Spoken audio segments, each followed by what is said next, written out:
Hello friends, I am Trambak Nayak. Welcome back to our channel Biniyog. আমরা এই চ্যানেলে কিছুদিন আগেই ব্যাংকিং ফাইন্যান্সিয়াল ফান্ড নিয়ে আলোচনা বলেছিলাম যে ব্যাংকিং ফাইন্যান্সিয়াল সেক্টরে একটা ভালো রিটার্ন আসতে পারে। তো আমাদের কিছু ক্লায়েন্ট যারা আমাদের কথা শুনে ব্যাংকিং ফাইন্যান্সিয়াল ফান্ডে ইনভেস্টমেন্ট করেছে, হয়তো সে 9 মাস আগে করেছে বা কেউ 3 মাস আগে করেছে, তাদের কিছু রিটার্ন নিয়ে আমি জাস্ট দেখাবো। এবং এই মুহূর্তে ব্যাংকিং ফাইন্যান্সিয়ালের মতন আর একটা সেক্টরে যদি আমরা ইনভেস্টমেন্ট করি বা সেখানে যদি এসআইপিও করি, সেখানেও লাভবান হতে পারি, সেটা ভিডিও শেষে বলছি। তো আসুন আপনাদের দেখায় যে ব্যাংকিং ফাইন্যান্সিয়াল সেক্টরে যেসব ক্লায়েন্ট আমাদের কথা শুনে কিছু ইনভেস্টমেন্ট করেছে তাদের আজকে রিটার্ন কেমন। তো এখানে আমি জাস্ট দেখাচ্ছি আপনাকে। এখানে HDFC banking and financial services ফান্ডে আমার একজন ক্লায়েন্ট ইনভেস্টমেন্ট করেছিলাম। ডেট ছিল 7/10/2024, মানে অক্টোবর 7 2024। 1.5 লক্ষ টাকা মাত্র ইনভেস্টমেন্ট হয়েছিল। তো 1.5 লাখ টাকার ভ্যালু এখন হয়েছে 1,62,905। কারেন্টলি রিটার্ন আসছে 13.37% হারে। অ্যাবসলিউট রিটার্ন, মানে এটা সিএজিআর অ্যানুয়ালাইজ রিটার্ন আসছে, মানে 235 দিনে রিটার্ন এসছে, সোজাসুজি অ্যাবসলিউট রিটার্ন এসছে 8.61। তাহলে 365 ডেজে কত রিটার্ন আসছে এই রিটার্নটাতে বোঝা যায়। তো মোটামুটি 14%-এর কাছাকাছি রিটার্ন আসছে। আরও একজনের করেছিলাম, রিসেন্টলি করেছিলাম, এর হচ্ছে জাস্ট 135 দিন আগে করেছিলাম। 50,000 টাকা ইনভেস্টমেন্ট। তো 50,000-এর ভ্যালু 56,719। তো এখানে প্রায় 13.44%, 13.5% অ্যাবসলিউট রিটার্ন এসছে। 50,000 লাগিয়ে 56,719, মাত্র 135 দিনে রিটার্ন আসছে প্রায় 36.35 হারে, মানে অ্যানুয়ালাইজ রিটার্ন বা সিএজিআর বলতে পারেন। আর একটা ফান্ডে করেছিলাম নিপন ইন্ডিয়া ব্যাংকিং ফাইন্যান্সিয়াল। এখানেও 50,000-এর ইনভেস্টমেন্ট ছিল ওই ভদ্রলোকের। তার কারেন্ট ভ্যালুয়েশন আছে 56,421, অলমোস্ট একই বেড়েছে। এখানেও রিটার্ন আসছে 12.85, এখানেও সিএজিআর আসছে প্রায় 36%। তাহলে আমরা দেখলাম যে প্রপার যদি আমরা ঠিক সময়ে ঠিক জায়গায় অ্যালোকেট করতে পারি কোনো সেক্টরাল ফান্ডে, তাহলে এরকমই রিটার্ন আসে। তো এইভাবেই আমরা যদি পোর্টফোলিও বড় থাকে, ধরুন কারো 10 লাখ টাকার পোর্টফোলিও, তো 10 লাখ টাকাটা টোটালটাই সেক্টরাল ফান্ডে কখনোই করবেন না। 10 to 20% ম্যাক্সিমাম যেতে পারেন। তাহলে 10 লাখ টাকার পোর্টফোলিওতে যদি 20% হয়, তো 2 লাখ টাকা মতো সেক্টরাল ফান্ডে করা যেতে পারে। যদি কারো 1 কোটি টাকার পোর্টফোলিও হয়, তাহলে 1 কোটি টাকার পোর্টফোলিওতেও তাহলে 20 লাখ টাকা মতো সেক্টরাল ফান্ডে আমরা মুভ করাতে পারি। কেন আমরা দেখেছি যখন সব সেক্টরই একসাথে চলে না, কোনো সেক্টর নিচে থেকে ওপরে যায়, আবার কোনো সেক্টর ওপর থেকে নিচে আসে। তো যখন কোনো সেক্টরে বুম চলছে, অন্য কোনো সেক্টরে ডাউন থাকে। তো এটাই মার্কেটের নিয়ম। তো এই নিয়মটাকে কাজে লাগিয়ে সেক্টর রোটেশনে আমরা কিন্তু ভালো মিউচুয়াল ফান্ডে ভালোভাবে পয়সা কামাতে পারি। তো এবার একটা সেক্টর যেটা আমি প্রথমেই বললাম যে আলোচনা করব, দেখুন একটা আমি জাস্ট ডেটা দেখাচ্ছি যে SIP started in a tech fund in March 2000 সালে, আজ থেকে 24 বছর আগে 10 টাকা রেটে কোনো টেকনোলজি ফান্ডে কেউ এসআইপি চালু করেছিল। তো তারপরে মার্কেট ক্র্যাশ করেছিল। আপনারা জেনে থাকবেন যদি আপনারা পুরনো ইনভেস্টার হন, 2000 সালে টেক বাবল বা .com বাস্টে মার্কেট কিন্তু হিউজ ফল হয়েছিল, মানে আইটি সেক্টর হিউজভাবে এফেক্টেড হয়েছিল। তো মার্কেট ক্র্যাশ করেছিল।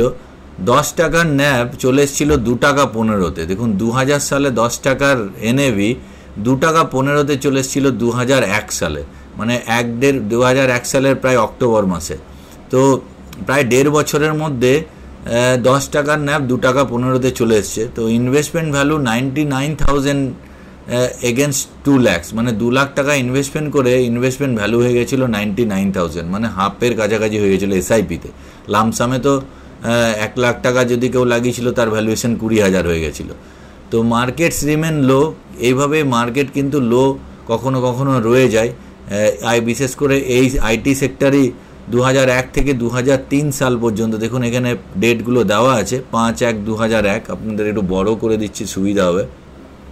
5/1/2001 থেকে 5/6/2003, 2.15 থেকে 2.65 একই জায়গায় দাঁড়িয়ে আছে। কখনো উঠেছে 3.55, আবার কখনো নেমেছে 2.68। 3.55 উঠেছিল 2002 সালে 6ই মে, আবার দেখুন আগস্ট মাসে 2.68, মানে একবার উঠছে পড়ছে একই জায়গায় স্ট্যাগনেন্টভাবে দাঁড়িয়ে আছে। তো এসআইপির রিটার্ন স্টিল 10% লোয়ার। 3 লাখ টাকার ভ্যালু ছিল 4 লাখ টাকা ইনভেস্টেড এগেনস্টে, মানে 4 লাখ টাকা ইনভেস্টমেন্ট করে 3 লাখ টাকা ভ্যালু ছিল। এইবার ন্যাব ব্যাক করলো 10 টাকাতে, যে হ্যাভ ইউ রিকভার মানি? আমরা সবাই জানি যখন মার্কেট ফল হয় আবার মার্কেট একদিন না একদিন রিকভার করে। এবার রিকভারটা কবে করবে সেটাই সব থেকে বড় কোশ্চেন। তো এখানে 2006 সালে দেখুন 10 টাকাতে ফিরে গেছিল, মানে 6 বছরের একটা সাইকেল লেগেছিল যে 10 টাকা থেকে আবার 10 টাকায় ফিরতে। 10 টাকার ফান্ড চলে এসেছিল 2 টাকা। তো এই জন্যে এসআইপি খুব জরুরি। এসআইপিতে যদি ইনভেস্টমেন্ট হয় তাহলে আপনি রুপি কস্ট অ্যাভারেজিং সিস্টেমে সবসময় আপনি ইউনিট কিন্তু পারচেস বেশি হয়, আমি সেটাই দেখাবো।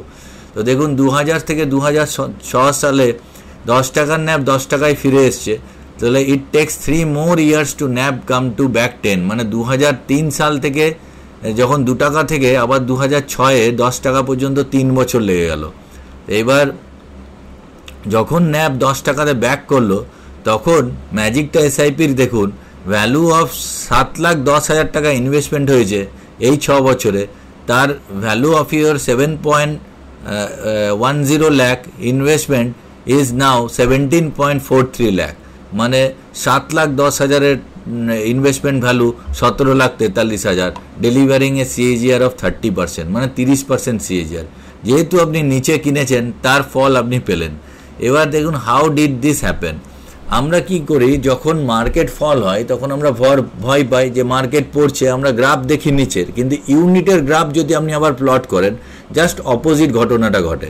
তো এইখানে জাস্ট সেইটাই দেখানো হয়েছে। দেখুন you bought maximum units when the markets were down. যখন মার্কেট ডাউন ছিল, দেখুন 2000-এ 10 টাকাতে আমরা দেখলাম শুরু হয়েছিল। তো 2001 সালে যখন আমাদের ন্যাব 2 টাকাতে চলে গেছিল তখন কিন্তু ইউনিট প্রাইস, মানে ইউনিট পারচেস, যেখানে আপনি 10,000 টাকার এসআইপিতে 1,000 করে আপনি ইউনিট কিনছিলেন, সেটাই 4,500 ইউনিট কিনেছিলেন। তো যখনই মার্কেট ম্যাসিভ ডাউন হয়েছে তখন আপনার ইউনিট কিন্তু পারচেস বেশি হয়ে গেছে। তো এই কারণে ইউনিট পারচেসটা বেশি হয়েছে, যেটার ফল এসছে ওরকম একটা 30%-এর রিটার্ন। এবার কারেন্টলি সেম আইটিতে যেটা আমি দেখছিলাম, দেখুন উইকলি চার্ট আমি খুলেছি এখানে। তো আপনাদের যদি আগে নিয়ে যাই, তো এখানে মিউচুয়াল ফান্ডে তো মোটামুটি খুব তাড়াতাড়ি রিকভার করে গেছে 2006-এ। আর এখানে যদি আমরা ইন্ডেক্সে দেখি, আইটি ইন্ডেক্স ওপর থেকে প্রায় 88% ডাউন হয়েছিল সেই সময়। এটা ছিল 2001 সাল। তো এখান থেকে যদি আমি একটা জাস্ট হরাইজেন্টাল লাইন টানি, মানে এই টপটা মেকআপ করলো, মানে এই টাইমে মেকআপ করতে করতে এই জায়গাটাতে মেকআপ করে যখন উঠছে, সেটা সাল হচ্ছে 2013 সাল। মানে ভাবতে পারছেন যে আইটি ইন্ডেক্স যেখানে টপ করেছিল সেখান থেকে প্রায় কত বছর যেতে লেগেছিল। তো এই কারণেই ডাইরেক্ট ইকুইটিতে কোনো পার্টিকুলার স্টকে যদি আপনি ইনভেস্টমেন্ট করে দিয়েছেন, সেইটা যদি ভালো তার ফান্ডামেন্টাল না থাকে, তাহলে এরকম আপনার কিন্তু মানে লস হতে পারে। এবং এইভাবেই আপনাকে মানে দীর্ঘদিন অপেক্ষা করতে হতে পারে যে আপনি সেই জায়গায় ফেরত পেতে টাকা। তো কিন্তু মিউচুয়াল ফান্ডের থ্রুতে, যেহেতু ফান্ড ম্যানেজার এখানে আছে, ফান্ড ম্যানেজার কোনো পার্টিকুলার ইকুইটি ভালো না করলে তাকে বার করে দিচ্ছে, আবার অন্য ইকুইটিকে নিয়ে আসছে। তো কারেন্টলি যেটা এখন দেখার বিষয় যে আইটি সেক্টর যদি আমরা এখন দেখি, তো ওপর থেকে রিসেন্টলি 18%-এর কাছে ডাউন আছে। তো এই মুহূর্তে যদি আইটি সেক্টরের ফান্ডে যদি ইনভেস্টমেন্ট করা যায়, কোনো আইটি সেক্টর স্টকে না ইনভেস্টমেন্ট করে যদি জাস্ট স্টপে ওপরে বিক্রি করা যায়, তাহলে এখানে 24%-এর একটা গেইন আছে। এবার আইটি সেক্টরের কোন ফান্ডগুলো ভালো সে নিয়ে যদি আমরা দেখি, তো এখানে আমি একটা ফিল্টার করলাম যে আইটি সেক্টর ফান্ড নিয়েই। তো আমি যখন এক্সপোর্ট করছি এখানে আইটি সেক্টরের ফান্ড, তো আমার একটা এক্সেল ফাইল পেলাম। এই এক্সেল ফাইলে দেখুন এখানে আইসিআইসিআই এদিকটা জাস্ট একটু অসুবিধা হচ্ছে, আপনারা হয়তো দেখতে পাচ্ছেন না, এদিকটা একটু কেটে গেছে স্ক্রিন রেকর্ডিংয়ে। তো যাই হোক, এটা ICICI Prudential technology, tata digital fund ওপরের দুটো। তো এইউএম দিয়েও আমরা যদি শর্ট লিস্ট করি লার্জেস্ট টু স্মলেস্ট, তাহলে আইসিআইসিআই টেকনোলজি আর টাটা ডিজিটাল, তা এদের রোলিং রিটার্ন 3 বছরের এসছে 12%, 15%। তো এখনও যেহেতু মার্কেট পড়ে আছে, সেই জন্য এই ফান্ডগুলোতে রিটার্ন এখনও কম আছে। তো এই রকম ফান্ডে আগামী দিনে ইনভেস্টমেন্ট করলে আমার মনে হয় একটা ভালো রিটার্ন আসতে পারে। যদিও আমরা সেবি রেজিস্টার্ড মিউচুয়াল ফান্ড ডিস্ট্রিবিউটার, আমাদের প্রচুর ক্লায়েন্ট আছে, তাদের পোর্টফোলিও ম্যানেজ করি। আপনি আপনার ডিসিশন নিজে নেবেন, বা আপনি পারলে কোনো ভালো ডিস্ট্রিবিউটার বা অ্যাডভাইজারের গাইডেন্স নিয়ে ইনভেস্টমেন্ট করবেন। এখানে আমার কোনো রেকমেন্ডেশন নয়, আমি এটা জাস্ট এডুকেশনাল পারপাস, এই চ্যানেলে আমি সব কথাই বলে থাকি। আর যদি আপনাদের মনে হয় আপনারা আমার সঙ্গেও যোগাযোগ করতে পারেন। তো আমার নম্বর নিচে ডেসক্রিপশন বক্সে দেওয়া থাকবে।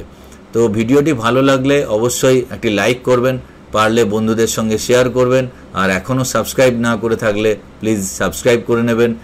কেন এই চ্যানেলে আমি প্রত্যেক দিন একটা করে নতুন ভিডিও নিয়ে আসব আমাদের ইনভেস্টমেন্ট এবং ট্রেডিং স্কিলকে আরও আপ স্কিল করার জন্য। তো আজকের জন্য এটুকুই, পরের ভিডিওতে আবার দেখা হচ্ছে। জয় হিন্দ, জয় ভারত।